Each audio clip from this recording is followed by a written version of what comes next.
Muy buenas tardes, señoras y señores. Bienvenidos al atardecer de este viernes, día 19 de septiembre de 2025.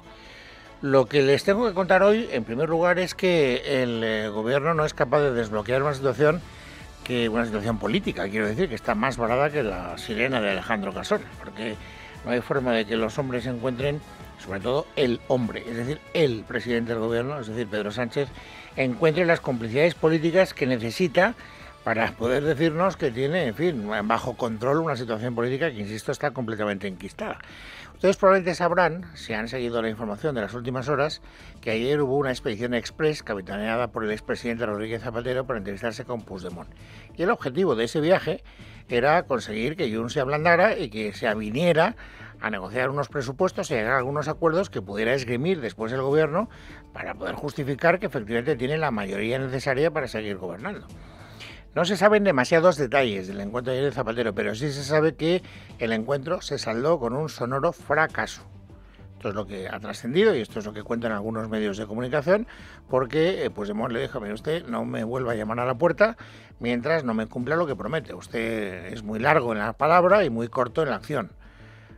Estamos aquí encallados, por ejemplo, con lo del catalán en Europa. Usted me dice que lo está intentando, pero aquí no tenemos nada que llevarnos a la boca. Por lo tanto, estoy harto de que usted prometa cosas, de que no las termine de cumplir y, por lo tanto, no tenemos nada más que hablar hasta que no haya hechos. Esto es lo que ha trascendido, digo, grosso modo, por no meterme en mayores detalles. Y quiere las circunstancias políticas que, además, ese discurso, exactamente ese discurso, con comas, puntos y comas y acentos, haya sido hoy suscrito por Oriol Junqueras. Ya saben que entre Junts per Catalunya y Esquerra Republicana de Cataluña hay muchas diferencias y además hay una enemistad absolutamente manifiesta, pero en esta cuestión, en lo de ayudar al gobierno a sacar adelante los presupuestos, el discurso es el mismo. No vuelva a llamar a mi puerta hasta que no cumpla lo que me promete y nunca cumple. Se lo dijo ayer el señor Puigdemont a Zapatero y hoy se lo ha dicho a toda España, porque lo ha dicho en público, el señor Junqueras en una entrevista en Telecinco. ¿Cómo van las negociaciones con el gobierno? Depende de en qué ámbito. Hay ámbitos en los que van mejor y ámbitos en los que no van en absoluto. ¿Con la financiación?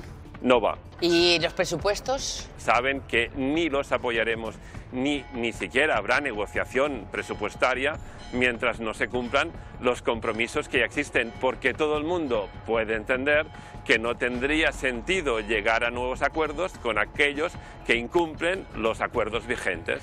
Por lo tanto, insisto, si tenemos que juzgar lo que conocemos, lo que dan a conocer los protagonistas, pues tenemos que llegar a la conclusión que les decía al principio, que el gobierno trata desesperadamente de coser complicidades, pero que no es capaz de hacerlo.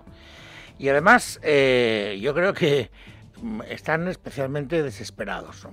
Saben ustedes que ayer el presidente del gobierno, el propio Pedro Sánchez, se entrevistaba con el primer ministro alemán, señor Merz, que ya no es comilitón suyo. Hasta hace poco Alemania también tenía un primer ministro socialdemócrata, pero ahora lo tiene, digamos, conservador, del Partido Popular Europeo, para entendernos, democristiano. Y claro, la interlocución es más complicada con él. Entre otras cosas, lo digo porque ha trascendido, porque lo cuentan muchos medios de comunicación, el señor Sánchez intentó reclamar del señor Merz complicidad para que el catalán efectivamente pudiera hacerse cooficial en las instituciones europeas. Y Merz le dijo que no. Es más, le dijo: mira, Pedro, cuando la inteligencia artificial esté más desarrollada y esto no nos cueste ni un duro, pues entonces a lo mejor lo planteamos. Y es especialmente doloroso ese argumento porque ya saben ustedes que el gobierno de España siempre ha dicho que el coste financiero de los intérpretes, etcétera, correrían a cargo de los presupuestos de España. Es decir, que Merz dice algo que en teoría pues no tiene mucho fundamento. Si a usted, señor de Alemania, contribuyente alemán o danés, me da igual, o francés o irlandés, no le va a costar un duro, ¿a usted qué más le da? Sin embargo, esa es la respuesta que, insisto, según los medios de comunicación le dio el primer ministro. ¿Y por qué se la dio? Si no responde al fondo de la cuestión, ¿por qué Merz buscó esa salida? Fíjense lo que ha dicho hoy Salvador Illa, porque creo que nos da muchas claves. Si esto no está ya solucionado, es porque el Partido Popular ha hecho llamadas. No tenía que hacer ninguna llamada para decir aprueben esto. Bastaba con que no levantara el teléfono. Y lo ha levantado para decir no lo hagan. Eso yo no lo olvido. Y no deberían de olvidarlo tampoco los ciudadanos de Euskadi. O sea que si lo interpreto bien, y creo que no es muy difícil de interpretar, lo que nos está diciendo ella, el presidente de la Generalitat, es que el señor Feijóo cogió el teléfono y le dijo a su conmilitón, el señor Meig, ni se te ocurra hacerle el favor que te va a pedir Pedro Sánchez. Colijo que por ahí van los tiros. Así es como yo lo interpreto y creo que no hay mucho margen para interpretarlo de una manera distinta. Por lo tanto, el gobierno, si no cambia el panorama, y no parece que haya ningún síntoma a corto plazo para que cambie, no va a encontrar la complicidad necesaria para sacar los presupuestos, a pesar de que la ministra de Hacienda, naturalmente, pues no lo da por perdido. En materia de presupuesto no se les escapa que toda la negociación presupuestaria con todos los grupos, no solo con Junts, es compleja. Siempre es compleja. Así que yo lo que hago es trabajar, trabajar y trabajar. Lo que pasa es que los frutos de ese trabajo, pues de momento no se ven por ninguna parte. Bueno, y hoy el partido de la oposición, el principal partido de la oposición, porque no es el único, es decir, el Partido Popular, ha querido unir a el actual presidente, Feijóo, y al que fue presidente del gobierno y también del Partido Popular durante muchos años, José María Aznar, en el campus de Faes. Bueno, y ahí ha habido una coincidencia argumental entre los dos. Siempre se ha querido decir que el estilo de uno o de otro no es el mismo, que si uno analiza con cierto detenimiento los mensajes que lanza tanto Feijóo como Aznar, por ejemplo, a propósito de Israel, pues nos íbamos a encontrar con alguna diferencia y no pequeña, no solo en las oraciones subordinadas. Bueno, pues yo creo que hoy han hecho un esfuerzo por mantener una unidad de criterio argumental. Y entonces dicen, vamos a ver, el gobierno está arrinconado, premisa mayor, no saca los presupuestos, no puede gobernar, no tiene estabilidad parlamentaria. Por lo tanto, ¿qué tiene que hacer para resistir? En opinión del Partido Popular. Y aquí ha habido, insisto, absoluta identidad en el diagnóstico.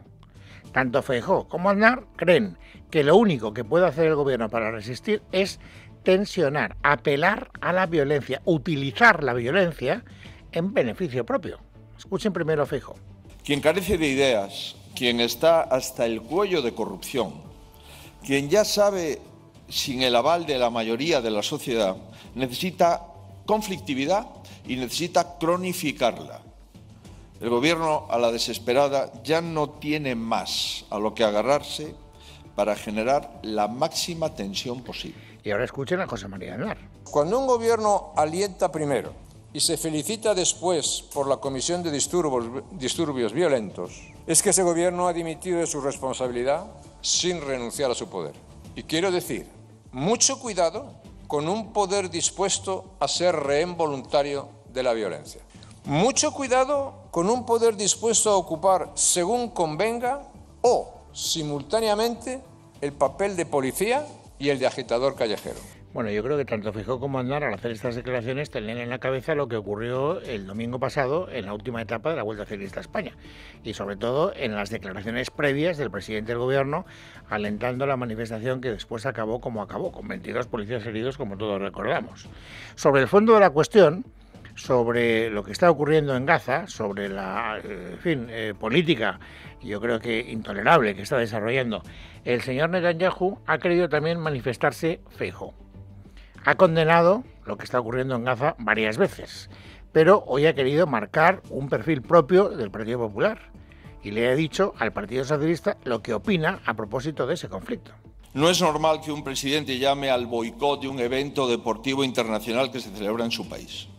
No es normal que el presidente de un país democrático y europeo reciba la felicitación de un grupo terrorista Hamás. No es normal que se condene al pueblo israelí que todavía espera la liberación de sus rehenes inocentes y que se deba recordar que representa la única democracia vigente en Oriente Medio. Y no es normal que se utilice la masacre en Gaza para deshumanizar a sus rivales políticos. Bueno, esto es lo que tenía que decir Feijóo a propósito del fondo de la cuestión para llegar a una conclusión. Esto lo dice con bastante frecuencia, lo ha dicho con mucha claridad. El problema es que el gobierno se cree que está pilotando muy bien esta crisis internacional. Incluso, luego lo escribiremos, piensa que se está colocando al frente de la manifestación, marcando el paso de otros países europeos. La realidad, según la ve Feijóo, es exactamente la contraria. Según el principal partido de la oposición, Sánchez Y el gobierno de Sánchez, y en definitiva nuestro país, por culpa del gobierno de Sánchez, está cayendo en el desprestigio y en la irrelevancia internacional. Afirmo con tristeza que no queda una potencia relevante que no nos mire como un Estado desacreditado. Sin duda de nuestra formalidad para cumplir los compromisos internacionales se duda de forma constante. ¿Por qué? Porque se firma una cosa y se dice la contraria. La Unión Europea, los Estados Unidos, hasta los socialdemócratas más serios, como los nórdicos, ven al presidente Sánchez como un irresponsable. Bueno, esta es la opinión, naturalmente, del principal partido de la oposición, y no coincide en absoluto con la opinión que tiene de sí mismo el partido gobernante y Sánchez como presidente del gobierno. Hoy ha hablado Bolaños, que es el ministro más locuaz, el que generalmente, bueno, no el más locuaz no, porque el más locuaz probablemente es Óscar López, Óscar Puente, pero desde luego el que sale habitualmente, digamos, como una UBI móvil en socorro de un presidente del gobierno malherido. Y hoy Bolaños ha querido volver a recalcar una idea, que es la que tiene el gobierno, por lo menos la que vende el gobierno, hablando de sí mismo. No es verdad que seamos irrelevantes, como dice Feijóo. No es verdad que la gente nos mire con desdén y que, en fin, nos tengan como los parientes pobres de la Unión Europea. Es exactamente al revés. Nosotros somos los precursores. La posición del Gobierno de España, por tanto, es muy clara y la posición de España está marcando el camino de la comunidad internacional. Hay muchos países que van por detrás de España, que adoptan las decisiones que adopta España pasado un tiempo. Bien, saben ustedes que el Gobierno durante esta semana entera, yo creo que hoy es viernes, el último día laborable de esta semana, yo creo que desde el lunes, martes, miércoles, jueves y viernes, el Gobierno ha intentado estirar este debate todo lo que ha podido, porque es un debate en el que se siente cómodo y además es un debate que evita que afloren otras noticias que le pueden resultar menos, digamos, fáciles de lidiar. Pero si uno rasca, de acuerdo, muy bien. ¿Soñando con tu próximo viaje? Menorca, Roma, Estambul, Kenia, India, Egipto y muchos más destinos exclusivos te están esperando. Haz que tus próximas vacaciones se conviertan en una experiencia inolvidable. Entra en www.mundiplan.es y descubre la nueva temporada de viajes 2025-2026 ya a la venta. Las declaraciones, mucha retórica, pero desde el punto de vista de los hechos, tampoco es que el gobierno haya hecho nada para cambiar la situación. Dice, por ejemplo, Israel tiene un gobierno genocida. En realidad no lo matiza tanto, dice que Israel está practicando el genocidio, como si todos los israelíes estuvieran siendo cómplices de lo que está ocurriendo en la Franja de Gaza. Pero claro, lo que se correspondería de una acción como esa sería, hombre, yo no puedo respaldar a un gobierno que está practicando el genocidio.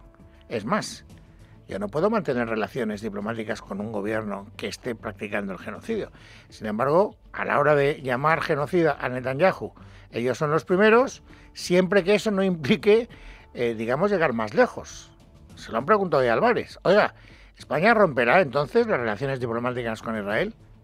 Respuesta, no, hombre, no, de eso nada, de momento. En estos momentos no, en estos momentos nos centramos en tomar medidas porque es lo urgente, es lo absolutamente urgente, para que Israel no pueda seguir con su esfuerzo militar en Gaza y con esta matanza que no tiene fin. Cada día escala el número de muertos de manera completamente indiscriminada.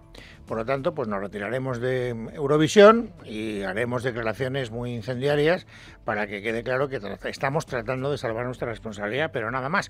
O haremos cosas que desde el punto de vista práctico no tienen ninguna eficacia, pero que son como los fuegos artificiales. Organizan un cierto ruido y provocan, digamos, una cierta admiración inicial por parte de las personas que luego, pues a lo mejor no tienen tiempo de parar a pensar lo que hay detrás. Me refiero a lo que hizo ayer la Fiscalía General del Estado, a autorizar una investigación sobre lo que está ocurriendo en Gaza, por si acaso las pruebas que pueda acumular la justicia española sirven eventualmente en el momento en el que el Tribunal Penal Internacional juzgue a Netanyahu por crímenes contra la humanidad, pues que ahí está España aportando las pruebas que haya podido recopilar. Ya saben que esta fue una iniciativa de Dolores Delgado, autorizada por el Fiscal General del Estado. Bueno, pues lo que hoy sabemos es que en el mundo de la justicia la noticia ha provocado hasta cierto malestar, ¿no? Porque dicen, oiga, ya está bien de hacer el bobo. O sea, esto no sirve absolutamente para nada. Es una pérdida de tiempo, es una tomadura de pelo. Miguel Ángel Pérez. Buenas tardes. Fuentes fiscales y judiciales consultadas por Libertad Digital subrayan que la decisión adoptada por la Fiscalía de Álvaro García Ortiz supone una demostración más de la colonización de las instituciones y de la propia Fiscalía que ha cometido durante su gobierno Pedro Sánchez. Lo único que se pretende, dicen, con esta decisión es buscar titulares en los medios de comunicación. El fiscal general del Estado acordaba este jueves la creación de un equipo de trabajo para investigar la supuesta violación de derechos humanos en Gaza, formado por el fiscal jefe de la Audiencia Nacional Jesús Alonso y la fiscal de Sala de Derechos Humanos y Memoria Democrática Dolores Delgado. Ambos actuarán como coinvestigadores en las diligencias que se tramitarán en la Fiscalía de la Audiencia Nacional con la colaboración especial del fiscal de Sala de Cooperación Internacional Francisco Jiménez Villarejo. Las mismas fuentes consultadas subrayan que en este tipo de investigaciones lo que se valora son las pruebas sobre los presuntos delitos cometidos que se obtengan sobre el terreno y no recortes de prensa que se puedan enviar desde España. Además, dicen, el fiscal jefe de la Audiencia Nacional y Dolores Delgado no son las personas más adecuadas para llevar a cabo esta investigación. Bueno, la Fiscalía General del Estado está siendo una herramienta utilizada en beneficio propio por el Gobierno. Yo creo que esta es un axioma que no necesita mucha demostración. La prueba más evidente, por ejemplo, es esto que estamos comentando. Y por eso llama tantísimo la atención que hoy una miembro del Gobierno, la ministra de Igualdad, Ana Redondo, haya cargado de una manera bastante intensa contra la Fiscalía General del Estado. Esto sí que es una novedad. ¿Por qué? Saben ustedes que en la memoria del fiscal general del Estado se denunciaba que las pulseras que estaban llevando las personas maltratadas, los maltratadores y las maltratadas, para que se pudiera cumplir la orden de alejamiento, habían dejado de funcionar durante un periodo de meses, cuando se hizo un cambio, digamos, de carácter informático a la hora del mantenimiento, del sostenimiento o del software de esas pulseras. Y esto lo decía la memoria del fiscal general del Estado. Y alertaba del riesgo que habían corrido esas personas. Bueno, pues ayer no supo dar explicaciones la ministra Redondo. La escuchábamos diciendo que no tenía ni idea y que no sabía cuánto tiempo y que no sabía cuánta gente había afectado, que ella creía que era muy poca, al 1%. Hoy ha cambiado el discurso. ¿En qué dirección? Arremeter contra el fiscal general del Estado, que es el que levantó la liebre. Se había producido un exceso en esa memoria que probablemente, no sé quién será el responsable, desde luego yo no tengo ninguna responsabilidad en la Fiscalía General del Estado, pero creo que se hizo una valoración sin datos.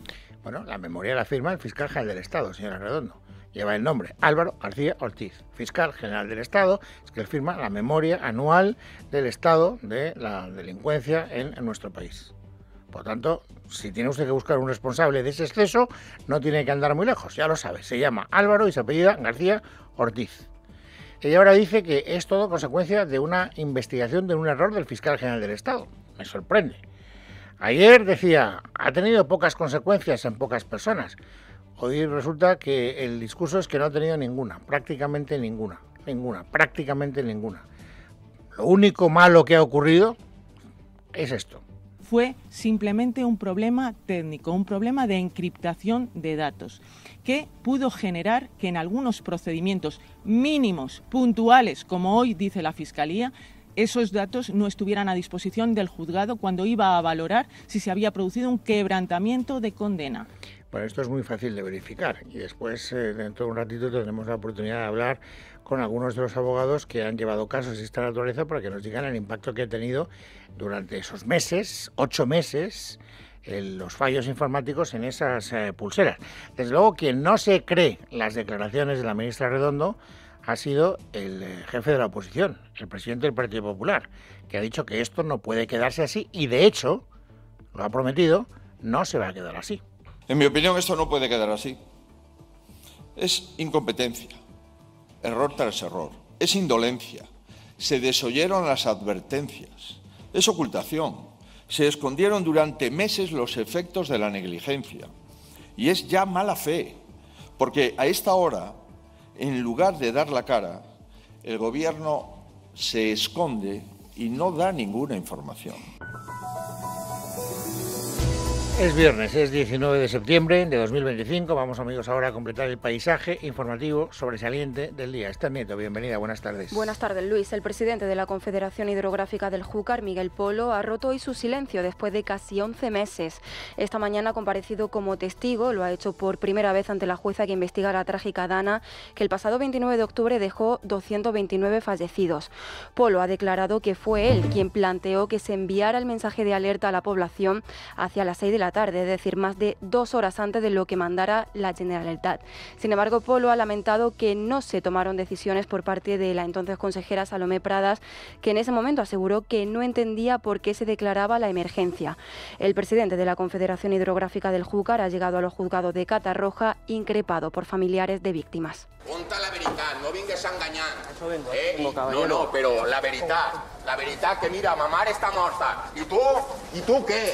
I tu què fas? Passejar i amagarte. Passejar i amagarte. A preguntas de la Fiscalía, Polo se ha referido también a la información que dio el órgano que él dirige sobre los cauces que se desbordaron. El principal de ellos, el Barranco del Pollo. Recordamos que la Confederación Hidrográfica del Júcar no emitió avisos automáticos de su caudal entre las 4:13 y las 6:42, hora en la que la crecida ya era imparable. Polo, preguntado por qué no se informó del caudal entre esas horas, ha afirmado que la información no era relevante porque no había capacidad de reacción a partir de esos datos, ya incluso a las 4 de la tarde. Y no dejamos de lado la dana porque la jueza que investiga la causa de la gestión ha emitido 2 nuevos autos en los que acuerda requerir a APUN y a Emergencias para que aporten las grabaciones de imagen y sonido de la reunión del CECOPI del 29 de octubre de 2024 de la que dispongan. La resolución judicial exige a la cadena autonómica que en un plazo máximo de 3 días ponga a disposición del juzgado todo el material audiovisual relacionado con dicha reunión. Es un auto que, según explica, responde a la negativa inicial de APUN de entregar el audio de las grabaciones, alegando el secreto profesional periodístico y la falta de autorización para registrar sonido durante la cobertura informativa. Y tal y como les contamos ayer, la Guardia Civil ha certificado que los audios grabados por Koldo García, en los que aparecen conversaciones con Santos Cerdán y José Luis Ábalos sobre supuestas comisiones ilegales vinculadas a adjudicaciones de obra pública, son auténticos y no han sido manipulados. Los peritos concluyeron que no hay rastro de alteraciones, cortes ni ediciones en los archivos y que estos fueron extraídos directamente de los dispositivos intervenidos a Koldo García durante el registro en su domicilio. La Fiscalía y el juez instructor consideran estos audios una prueba clave en el caso. Bueno, pues hoy el ministro de Justicia, Félix Bolaños, ha pedido respetar la labor de la justicia y dejar que sea esta la que esclarezca el llamado caso Koldo. Es el momento de dejar trabajar a la justicia. A la justicia le toca investigar esos hechos y le tocará en su momento juzgarlos. Y por tanto, pues esa instrucción se está llevando a cabo de la mano tanto del magistrado instructor del Supremo como de la Fiscalía. Dejemos trabajar a la justicia, que investiguen, que acrediten y que esclarezcan los hechos que se produjeron y a partir de ahí, pues nuestro respeto a esa instrucción. Y hoy se cumplen 4 años de la erupción del volcán de La Palma. El presidente del Gobierno, Pedro Sánchez, y todo el Consejo de Ministros viajó en varias ocasiones a la isla para expresar su apoyo a los residentes de La Palma afectados por la crisis, comprometiéndose a un paquete de ayudas económicas muy amplio que, sin embargo, aún no se ha entregado completamente. Luis Colón. 4 años después de la erupción del volcán de La Palma, el gueto metálico de contenedores oxidados sigue intacto. Aunque cada vez haya menos familias, todavía hay muchos afectados que siguen viviendo en estas casas. Por ejemplo, Margarita, quien por culpa de los numerosos problemas y averías que sufre su container, no puede esperar más a abandonar esta zona. La verdad es que sí, para mí ya sería inminente marcharme porque ya me siento como agotada, ¿no? De verdad, sin ánimo y sin estímulo para nada, ¿no? Y esto no se puede aguantar muchísimo más tiempo, pero tampoco te dan las opciones que, por ejemplo, yo que tengo mi casa, me facilitan la cuestión de la obra, ¿sabes? Todo es un no. Pensamos que la falta de ayudas económicas es una de las quejas principales de los afectados, pero en el día a día existen más problemas que son incluso mayores, como el que menciona Margarita. Esta vecina de la isla denuncia incluso que el gobierno local le construyera una carretera encima de su finca, sin avisarle antes. La falta de respeto de estar yo aquí y no ponerse en contacto conmigo para abrir una carretera Muchos no pueden ver el volcán, otros no pueden dejar los containers porque o no hay suelo para construir o los precios son desorbitados. Y mientras tanto, más de 60 familias, 4 años después, siguen viviendo allí, sin ayudas de ningún solo tipo. Y esto es información de servicio porque sobre las 2:30 la circulación de trenes de alta velocidad en la línea entre Madrid y Barcelona ha sido cortada por un incendio próximo a la vía entre Alcolea del Pinal en Guadalajara y Medinaceli en Soria. Sin embargo, a esta hora la circulación acaba de ser restablecida y es como lo ha comunicado el Adif en su perfil de la red social X. Y terminamos también con una última hora, pero fuera de nuestro país, porque acabamos de conocer que la Comisión Europea ha propuesto prohibir la importación de gas natural licuado procedente de Rusia antes de lo previsto, adelantando al 1 de enero de 2027 el fin de estas compras como parte del 19º paquete de sanciones contra Rusia por su invasión a Ucrania. La propuesta debe ser aprobada por el Parlamento y los Estados miembros y afecta principalmente a países como Bélgica, Francia y también a nuestro país, que aún importan gas ruso. Sin embargo, el gas que llega por gasoducto mantendrá su fecha límite original, que es el 31 de diciembre de 2027.